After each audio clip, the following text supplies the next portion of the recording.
किसी ने क्या खूब कहा है कि जो मुस्कुरा रहा है उसे दर्द ने पाला होगा, जो चल रहा है उसी के पाँव में छाला होगा। बिना संघर्ष के इंसान चमक ही नहीं सकता, जो जलेगा उसी दिए में उजाला होगा। हम में से बहुत से लोग ऐसे हैं जो संघर्ष से बचना चाहते हैं, लेकिन उन्हें याद होना चाहिए कि संघर्ष ही तो जीवन की आत्मा है। इसलिए कहते हैं जितना कठिन संघर्ष होगा उतनी ही शानदार जीत भी होगी। एक किसान जो भगवान को बहुत मानता था, एक बार वह किसान भगवान से बहुत ही नाराज हो गया। किसान बहुत ही मेहनती था। बहुत मेहनत के बाद वह खेतों में अनाज उगाता, उसकी देखभाल करता, लेकिन अक्सर उसकी फसल खराब हो जाती। कभी बाढ़ आ जाती, कभी सूखा पड़ जाती, तो कभी तेज धूप और कभी आंधी, मतलब किसी न किसी वजह से उसकी फसल खराब हो जाती। एक दिन की बात है कि किसान गुस्से में आसमान की तरफ देखकर भगवान से कहता है, ईश्वर, आपको लोग कहते हैं, सर्वज्ञाता मानते हैं, आपकी मर्जी के बिना एक पत्ता भी नहीं हिलता, पर मुझे तो ऐसा लगता है कि आपको तो छोटी से छोटी बातों का भी नहीं पता है।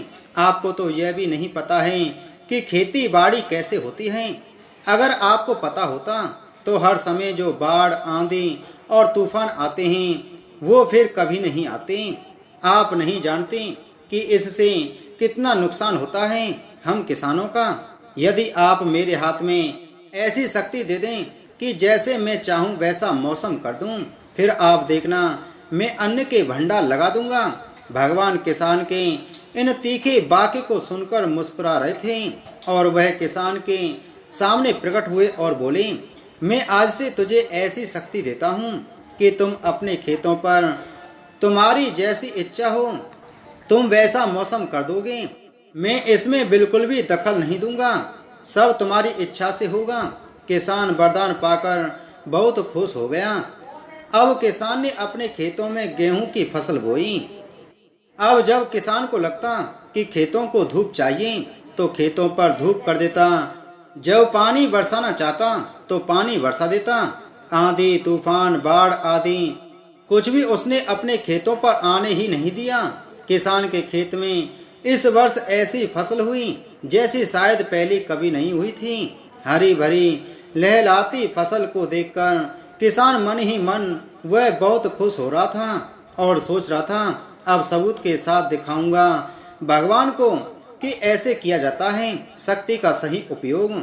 मेरी सफलता देखकर तो उन्हें अपने नियम जरूर बदलने पड़ेंगे। कुछ दिन और गुजरे, अब फसल काटने को तैयार थी। किसान बहुत उत्सुकता के साथ फसल को जैसे ही काटने लगा तो उसकी नज़र गेहूं की बालियों पर गई, तो उसने अपना सिर पकड़ लिया और वह रोने चिल्लाने लगा।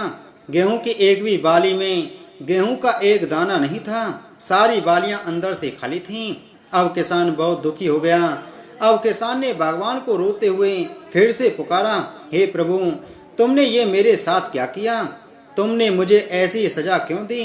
भगवान प्रकट हुए और बोले, पुत्र, ये तो होना ही था, क्योंकि तुमने अपनी फसल को संघर्ष करने का मौका ही नहीं दिया। तुमने तो उन्हें आंधियों से जूझने ही नहीं दिया, न तेज बारिश को सहने दिया और न ही धूप में तपने दिया। तुमने अपने खेतों को एक भी चुनौती का सामना तो करने नहीं दिया ना, इसलिए तुम्हारी सारी फसल अंदर से खोखली रह गई। जब आंधी, तूफान, तेज बारिश और तेज धूप पड़ती है तब ये पौधे अपने अस्तित्व को बचाने के लिए संघर्ष करते हैं, और इसी संघर्ष से जो बल पैदा होता है, जिसमें शक्ति होती है, ऊर्जा होती है, और इसी ऊर्जा पूर्ति को तूने अपने खेतों को करने नहीं दिया। तेरे खेतों में बालियां सिर्फ इसलिए नहीं फूटी क्योंकि तुमने उन्हें कठिन परिस्थितियों से गुजरने ही नहीं दिया जहां उनके अस्तित्व का जन्म होना था। याद रखना, सोना तब तक सोना नहीं होता है, वह आग में तपने, गलने और हथौड़े से पीटने जैसे संघर्षों से होकर नहीं गुजरता है। कोयले का टुकड़ा भी हीरा तभी बनता है जब वह उच्च दाब और उच्च ताप की मुश्किल परिस्थितियों से गुजरता है। इसी तरह अगर हमारी जिंदगी में कोई संघर्ष ही ना हो, कोई चुनौती ही ना हो, तो हम भी इन गेहूं की बालियों की तरह खोखले रह जाएंगे। हमारा भी कोई अस्तित्व नहीं होगा। विपरीत परिस्थितियाँ, चुनौतियाँ और समस्याएं हमें और अधिक निखारती हैं। अगर जीवन में कठिन परिस्थितियाँ और चुनौतियाँ आएं तो घबराना मत, बल्कि उनका डटकर सामना करना और विश्वास करना कि आप और अधिक निखर जाओगे और अधिक मजबूत बन जाओगे।